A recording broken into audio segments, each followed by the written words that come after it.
everybody. My name is Ty Perkins. What up? It's DJ Juanito. That's right, DJ John. Hey y'all, what's up? I'm Krista B. What's up, y'all? I'm Louis. Hey guys, I'm Mia Bell. Hey everybody, this is your girl Shayla.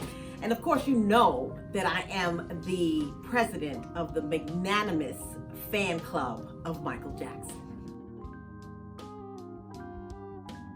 I think that I found out I was a Michael Jackson fan literally from the time I was born. Michael Jackson played such a big role in my family, at the cookouts, at Christmas. We just bumped in Michael Jackson, even now to this day. He's always been super important to me and my family. The moment I realized I was a Michael Jackson fan is probably hearing Off the Wall album playing in my brother's room. And hearing Off the Wall, it was just like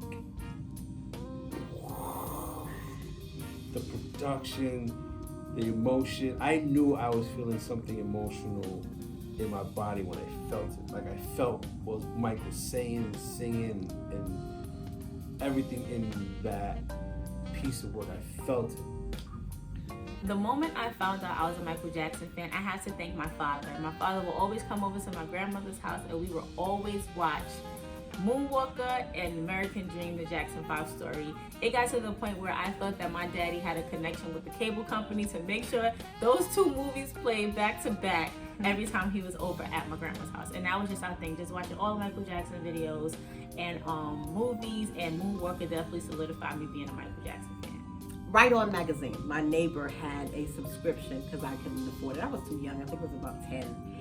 And they had these addresses of artists that you want to write to. And he was the only artist to this day that I've ever written to. And send a picture in my Easter outfit on my plastic couch. And I swear to you, after I sent that letter, and in it I said, "Dear Michael, you probably will never read this letter, Michael." Shortly after that, I heard a song called Dear Michael. And you can't get me to believe that he didn't see that song and they wrote that song based on that letter that I wrote to Dear Michael. You probably never read this letter, Michael. That was my joint because I thought it was based on the letter that I wrote in my Easter outfit on my plastic couch. Did I mention that too? Okay. Honestly, Michael Jackson has so many hits, but I'm not gonna front. PYT speaks to me, baby. Okay, human nature, of course, because I'm a softie. And honestly, everything Michael is a GOAT. My favorite Michael Jackson song, believe it or not, is actually Smooth Criminal. I know people think about the video, but there's some aspects of the song that I always like. Really why Smooth Criminal really hits me so much is it's just the memories that it comes with.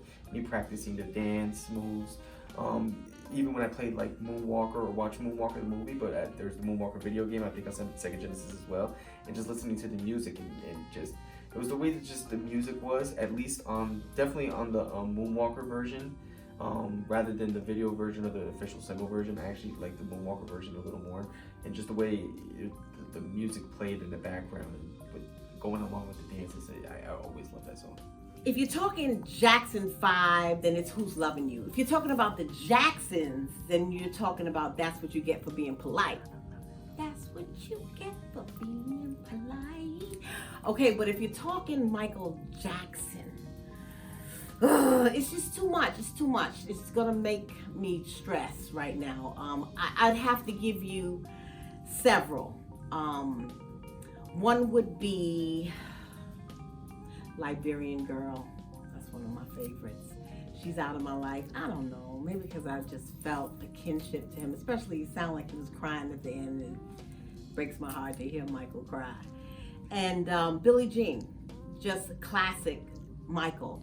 And because I probably seen him perform that song probably the most out of all of them, because I don't think there was a concert that Michael could do without doing Billie Jean. And then when he first moonwalked on the, what was it, the Motown 25 special for the very first time, it was to Billie Jean.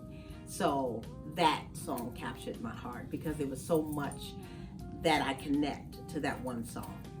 when Michael Jackson passed away, I was in the car and I was on my way to pick up my little cousin from school, and I heard it on the radio, and I just remember everybody in the car just crying. Like, it was just so sad. Everybody on the radio was crying. I think I was listening to Hot 97, and it was just so emotional. Like, the whole day they played Michael Jackson, it was just very sad. I was at my cousin's graduation. She was graduating from high school, and my boyfriend texted me telling me that Michael Jackson had died, and I went off on him. I was like, no, he's in cardiac arrest. I didn't want to believe it. And then when I went outside, all the cars were playing Hot 97, and every car was playing PYT, and that's how I knew it was real. I was actually sitting in the barber's chair. I was getting ready to get my hair cut, and I get a phone call. I look at the phone, I put it down. I get another phone call from the same person. Then I get a text from my cousin, are you okay? Then I get a couple other texts, and I'm like, what's going on? Then boom, I look at Twitter, and Michael Jackson, I think, hadn't been confirmed yet, but I think CNN was the first people to say that Michael Jackson had passed away. So I go to my brother, I'm like, yo, they're saying Michael Jackson died. He's like, word? So we put it on the channel, and that was right when they were actually declaring officially that Michael Jackson had passed away. I was at the radio station. I was working on my production stuff here at the radio station. I was producing Miss Info's segment on Funk Flex's show called Celebrity Drama. So that was like a big story she kind of reported on. When Michael Jackson passed away, I'll never forget, I was at the dance studio that I used to go to when I was in high school. It's called Aspiring Young Artists in Hempstead in Long Island, and that is when we found out Michael had passed away, and we were actually getting ready for our recital that was supposed to happen, and our instructor changed everything. Everything stopped in that moment, and it turned into a Michael Jackson tribute from beginning to end, because he just meant so much to the culture, so much to music in general, dance in general, that we had to change everything up. And of course, we nailed it in the name of Michael Jackson. I was on the air, and the news had started to come through, but I would not mention anything on air. And I remember when I got home, I just decided I'm going to get into bed, because wherever I am, if I do hear this news, I am going to collapse. I was convinced that would happen. And my boss called me. She was the program director of Kiss FM, and she said, Shayla, I got news from LA that he's gone. And I just went crazy on her. I just saw red. I don't even know what I said to her, and to this day she probably thinks I'm crazy. I love you, Jill. And she hung up, because I guess she felt like, okay, because it was not announced. She was telling me this prior to anyone coming on TV to say that this was valid and true.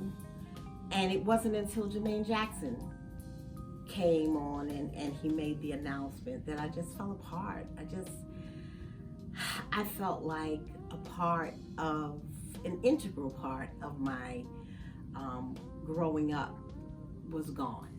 I never thought I would live without Whitney Houston and Michael Jackson being in this world, and to be gone so soon just left me with a real empty feeling. I remember at that point playing Michael Jackson, probably my kids probably thought I was crazy at that point, because I just played it over every song. One Day in Your Life, going back as far as that, Dear Michael, songs, obscure songs that were very popular, just reliving the moments that in my mind I shared with him. And matter of fact, going through my mind to the last time I saw Michael, which was at the Garden, September 10th. I'll never forget, 2001. It was rain, it was a monsoon. We actually had a promotion where we gave a listener the opportunity to meet Michael with me. And I missed the opportunity to meet him because I got stuck in traffic in the rain. And boy, did I cry. Talk about go outside in the rain.